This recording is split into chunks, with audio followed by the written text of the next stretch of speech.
नमस्कार, मैं हूं अदिति सिंह। वसई विरार मैराथन को लेकर लगातार विवाद बढ़ता ही जा रहा है। एक तरफ सत्ता पक्ष है तो दूसरी तरफ विपक्ष है और बीच में फंसे हैं आयुक्त साहब। आखिर क्यों फंसे हैं आयुक्त साहब, इस पर हम चर्चा करते हैं। चलिए बढ़ते हैं आगे विषय की ओर। आपको बता दें कि वसई विरार मैराथन को लेकर लगातार विवाद हो रहा है।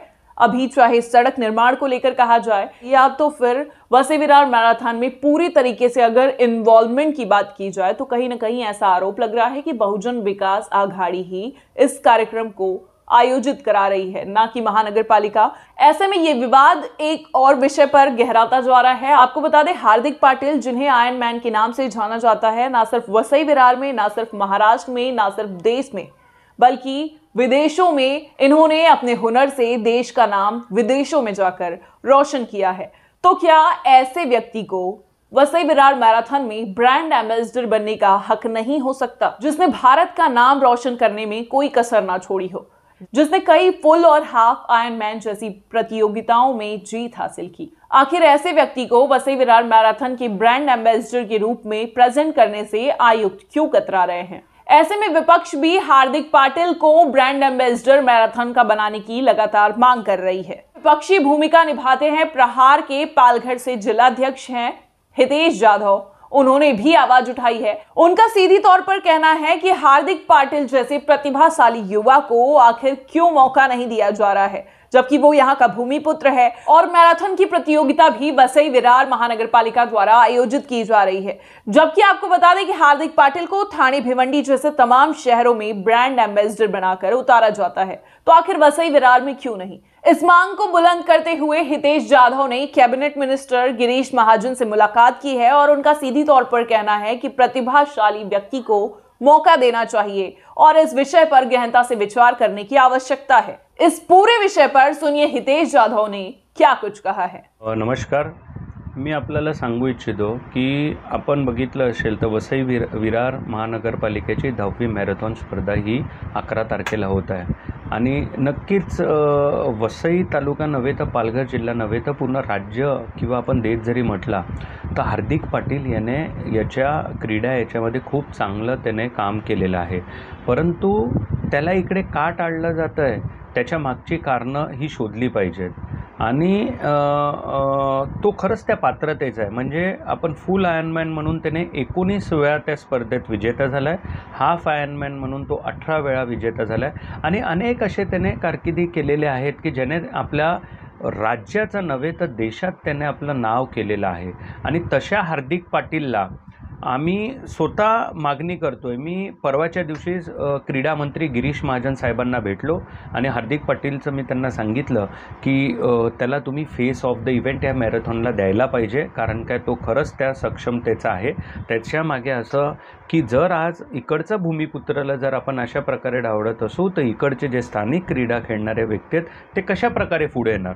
आणि गिरीश महाजन सरांना ते पटलं आणि त्यांनी तात्काळ आयुक्तांना आदेश दिले की याची तपासणी करून योग्य ते याच्यावरती तात्काळ कारवाई करण्यात यावी। 100% आयुक्त साहेब याच्यावरती कारवाई म्हणजे त्याला फेस ऑफ द इव्हेंट हे देणारच देणार। त्याचं कारण मी तुम्हाला हे सांगतो, कारण काय हा कुठलाही राजकीय याच्यातला विषय नाही आहे। हा प्रत्येकाच्या क्रीडा याच्यामध्ये जे मुलं खरंच मेहनत करतात, जे मुलं खरं मेहनत करून पुढे येतात, ज्यांना अपयश येऊ द्या किंवा यश येऊ द्या, पण त्याच्यामागे त्यांची मेहनत असते, त्याच्यामागे त्यांचा संघर्ष असतो आणि ह्या सगळ्या विषयाला घेऊन जर हे राजकारण चालू असेल तर प्रहार हे कधीच सहन करणार नाही। मी आजच आमचे बच्चूभाऊ मंत्री यांच्याशी स्वतः मी बोललो बच्चूभाऊंशी आणि बच्चूभाऊंना मी सांगितलं की बच्चूभाऊ ह्या परिस्थितीमध्ये हार्दिक पाटिल यांना फेस ऑफ द इव्हेंट ह्या दिलंच पाहिजे आणि बच्चूभाऊंनी सकारात्मक चर्चा आयुक्त साहेबांशीही घेतलेली आहे। मी माननीय मुख्यमंत्री एकनाथजी शिंदे साहेब यांच्याशी ह्याबद्दल बोलणार आहे आणि माननीय उपमुख्यमंत्री देवेंद्रजी फडणवीस साहेब यांच्याशीही बोलणार आहे। कारण काय माझं म्हणणं आहे, खरं म्हणजे माझ्यासारख्या एका छोट्या व्यक्तीला एवढ्या वरती बोलायची गरजच नव्हती। इकडचे स्थानिक आमदार आहेत, लोकप्रतिनिधी हितेंद्रजी ठाकूर सर, त्याच्यानंतर सिटीजी ठाकूर यांनी स्वतः पुढाकार घेतला पाहिजे। अरे जो रहिवाशी आहे तो वसई तालुक्यातला आहे, तो काय कुठून बाहेरून आलेला नाही आहे, तर उलटं इकडच्या स्थानिक लोकांनी केलं पाहिजे, परंतु मला माहिती नाही ते का गप्प बसलेत।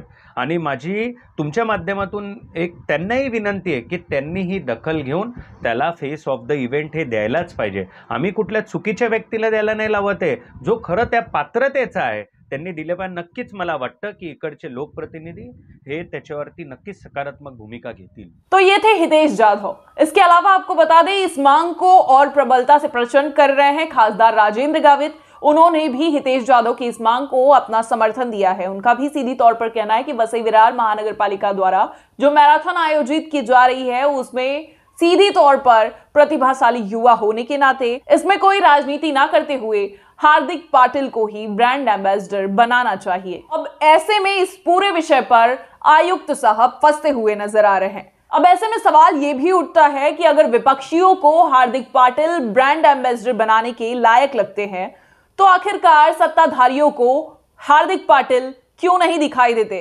आखिरकार सत्ताधारियों की नजर आयरन मैन पर क्यों नहीं पड़ती? सत्ताधारी पार्टी यहां पर 30 सालों से काबिज है, लेकिन क्या ऐसे में उन्हें आयरन मैन का इतिहास पता नहीं है? ये एक बड़ा सवाल है। अगर वाकई में इस कार्यक्रम को इसलिए आयोजित किया जा रहा है कि वसई विरार में जो प्रतिभाशाली बच्चे हैं, प्रतिभाशाली युवा हैं, उन्हें मौका मिल सके, इस वजह से अगर इस कार्यक्रम को आयोजित किया जा रहा है, तो क्या सत्ताधारी पार्टी को और महानगर पालिका को हार्दिक पाटिल जैसे लोग प्रतिभाशाली नहीं लगते? सत्ताधारी पार्टी हमने इसलिए कहा है क्योंकि आपको बता दें, महानगर पालिका द्वारा जो मैराथन लगातार आयोजित किया जा रहा है उस पर लगातार सवालों के घेरे में महानगर पालिका रही है। उन पर विपक्ष ने सीधी तौर पर आरोप लगाया है कि सत्ताधारी पार्टी इस कार्यक्रम को आयोजित करा रही है। हालांकि अब तक आपने जो तस्वीरें देखी होंगी, जो तैयारियां देखी होंगी, जो प्रेस कॉन्फ्रेंस देखा होगा, उसमें सीधी तौर पर आप भी समझ पा रहे होंगे कि आखिरकार कौन इस कार्यक्रम का आयोजन करा रहा है। पर्दे के पीछे कोई और है और पर्दे के आगे कोई और। खैर, इस पूरे मसले पर सोचने वाली बात यह होगी कि आगे क्या कुछ होता है।